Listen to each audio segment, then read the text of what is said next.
Ever feel like you're doing this teaching thing alone? You don't have to be. Shared teaching is all about sharing the workload through the power of collaboration and teamwork. Together, we'll walk through all the difficult parts of teaching and learn how to streamline our processes, fine-tune our time management, and develop a more manageable workload. If that sounds like a dream come true to you, then welcome to the Shared Teaching Podcast. Let's share in the teaching to make those dreams a reality.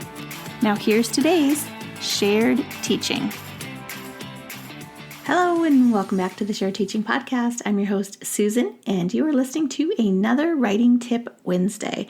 Today's episode is number 153, and we are talking about ways to combat boredom in your writing time, especially when it comes to the holidays. So this is the perfect time to kind of take a short break from your regular lessons and do something to improve writing engagement. So let's get ahead and get started with our 3 tips.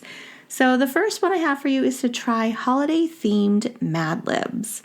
Mad Libs are a really great way to review parts of speech for your students. They're also funny and engaging. I remember doing them when I was a girl in elementary school, and so I just have a fondness for them. Plus, I used to order them from the Scholastic magazines, or not magazines, but the Scholastic Book Club.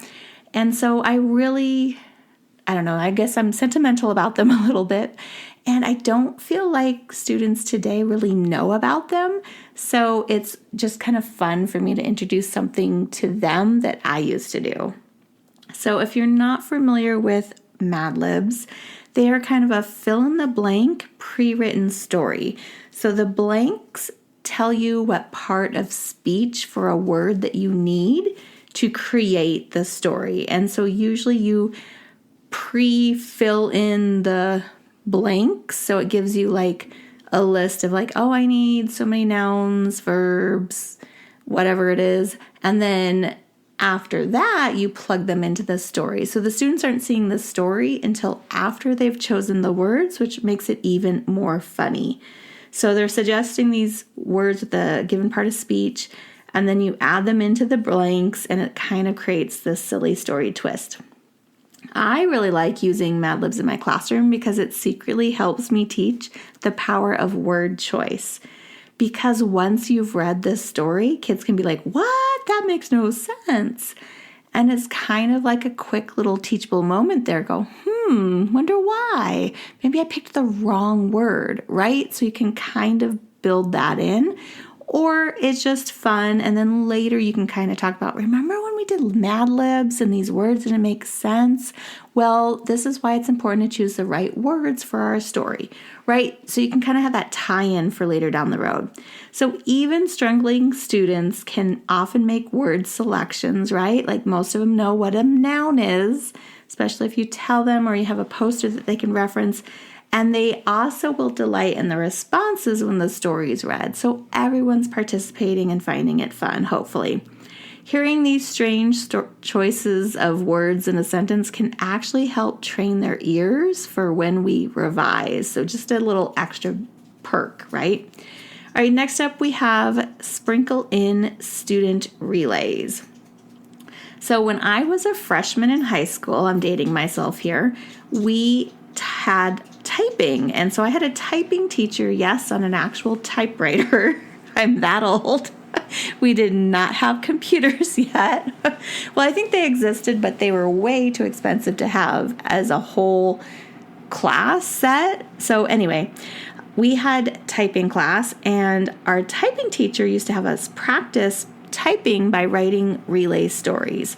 So it was just like, if you hear that noise in the background, that's my dog scratching. So just a little heads up. You might not even hear it. It's hard to know what the microphone will pick up. So anyway, so we would sit in these rows. And so it was like a long row of, I don't know, like maybe 6 or 7 students, right? The first person gets the piece of paper and they stick it in the typewriter.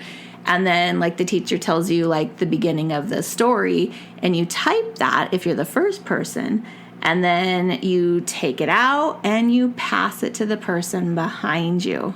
Actually, I take that back. I think all of us started with the sentence starter, and then we typed away, and when she said stop, you would take it out of your typewriter, you would pass it to the person directly behind you, they would put it in their typewriter, and they would pick up where you left off. So by the end, you had these really comical stories because you had to kind of like wing it for what the person in front of you had done and make it kind of all tied together. So I've actually done this and adapted it for my second graders, and they really loved it too. So in order to have relay stories, you're going to have to start with a hook or a prompt. So something like, one day I walked outside and the whole town was fill in the blank. You will want to intentionally leave out the ending of that sentence because you want the students to continue it on, right? So maybe one person's going to say the whole town was empty. Someone else might say the whole town was blue. The whole town was on fire. Like, who knows, right? But the point is that each one of those is going to give you a totally different spin of the story. Now, the next thing you're going to want to do is determine the amount of time that each writer is going to have to write. So I would suggest that each person after the first person is given time outside of the writing time to read what was previously written. Now, as a high school student, we didn't have that option. It was just, okay, you have whatever amount of time it was, go, and you had to quickly read what the other person wrote in order to get started.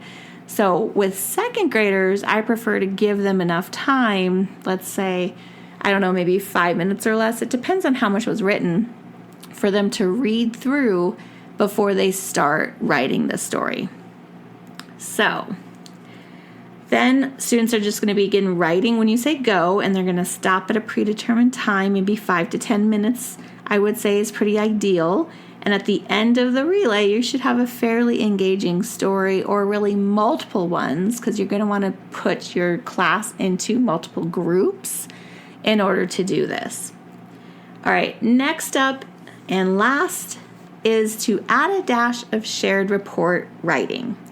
Now, my students have always loved researching and writing reports, so why not capitalize on that during times when they need a little bit more extra incentive to stay focused, aka the winter time, right?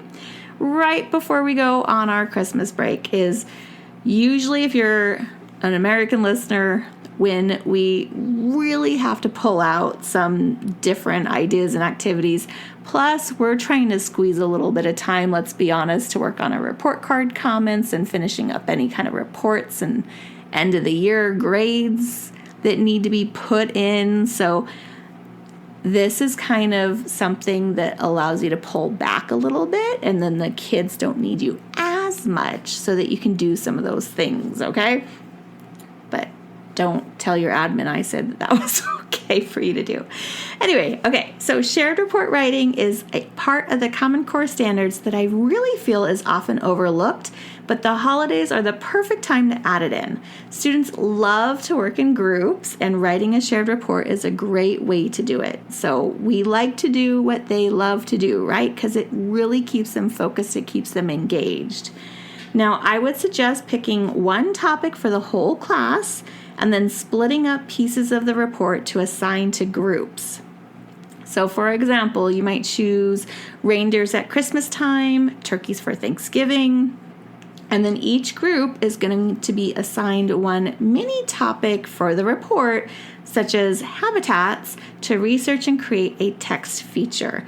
So what I like to do is give them a giant piece of that bulletin board paper, and if you can find white, that is even better. So it's just like a ginormous piece of paper, or you can give them like a page off of your anchor chart paper, but just a really large piece of paper. And then once they're done doing their research, they're decorating that piece of paper to look like it was torn out of a page of a nonfiction book. So we're going to show them some nonfiction book examples. We're going to talk about different text features. We're going to show them how they're going to research. I personally, depending on the time, I will say exactly what websites I want them to use. So I might say, here, you're going to use this. I can even push it out to them through GoGuardian, or I will print it out so that they have hard copies in hand, and then they can highlight, they can add their notes, whatever. And I'm kind of limiting their pool of what they need to like research through that way. So they have a topic, right, that has something to do with animals, usually like habitats, like they're young, like how many babies do they have, or what's their life cycle look like. Things like that we typically do in an animal report is going to be what each group is assigned. So they're just assigned one little piece of that, right? And then they're going to get together to create their giant page, design it, publish it, and then that's what gets turned in for their assignment. Now, don't be fooled. These 3 ways that we just talked about today to combat student boredom and improve writing engagement are actually perfect for any time of the year. I like to personally sprinkle them throughout the year in between starting new units. So we might finish up a unit and then I pull out one of these activities. And it's a really great way to add kind of additional practice with different genres, sort of like a spiral review, especially if you're doing something like shared report writing. So maybe you do like some opinion writing and then, they have a quick like 1 week shared report writing. And then you go into like informative, and then you have a really quick, short, opinion writing piece or a fiction story relay or something like that. So you're kind of touching back on those genres. Now, I hope you're going to give one or all of these a try, and please let me know how they go. Feel free to tag me on Instagram. I'm at Shared Teaching. Now, if you're ready to plan your own mini unit, I have a brand new free guide available for you. So please check the show notes if you're interested in that.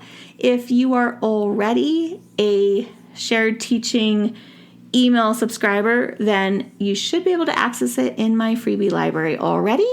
If not, then look for an email from me. I'm going to attach that this week. And also, I don't know if you know, but I am going to be one of the speakers at the Educate and Rejuvenate conference coming up this winter. There's a special kickoff celebration on December 30th, but then the event starts in January. It is free to join, free. So please make sure that you have grabbed your free ticket for that, and you are more than welcome to upgrade if you want more time to visit the sessions. That's always an option too. But the free ticket, you can go to bit.ly, that's bit.ly / capital E, capital R, lowercase winter. So ER winter. And it is case sensitive. All of that is in the show notes. I hope you will join the conference, listen to the replays. It's pre-recorded, so you just kind of pop in, hear the sessions you want. And you want to make sure you check out mine because I'm giving you lots of tips on writing, of course, so you won't want to miss it. So bye for now. Stay tuned and see you next time. If you've loved this show, then join me in sharing the teaching, hitting that subscribe button, and leaving us a review on iTunes so we can be found by more teachers like you who are ready to start sharing the workload. I hope you've enjoyed this episode. Find new episodes each week on sharedteaching.com. Thanks for listening to the Shared Teaching Podcast.